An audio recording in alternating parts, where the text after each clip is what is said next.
مونږ کلی کې چې میاش مخ یو سړی په ټوپک مړو، هغه مړی نن جرګه ده، خدایه څرنګ به حل کېږي. ما او یار ترمنځ کیسه ده، خدایه څرنګ به حل کېږي. دا کیسه لویه عجیبه ده، خدایه څرنګ به حل کېږي. زه په سور کې ته بې سوره، ته په سور کې زه بې سوره، لویه غټه معامه ده، خدایه څرنګ به حل کېږي. هغه ته چې نازېدې پې، هغه زه چې نازېدم پې، اوس د بل کلي مېلمه ده، خدایه څرنګ به حل کېږي.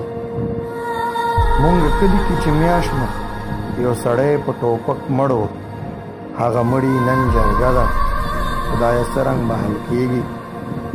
لکه مار په شان دوه ژبې انسانان را جمع شوي، جوړه شوې تماشه ده، خدایه څرنګ به حل کېږي.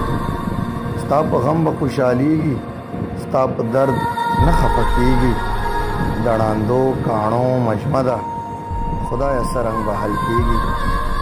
د احساس ډیوې مو مړې شوې، هر طرف نفس نفسي ده، مونږ نه جوړه هدیره ده، خدایه څرنګ به حل کېږي. د وصال د سترګو توره، د وصال د زړه ټکوره، هره دا د فلسفه ده، خدایه څرنګ به حل کېږي. خدایه څرنګ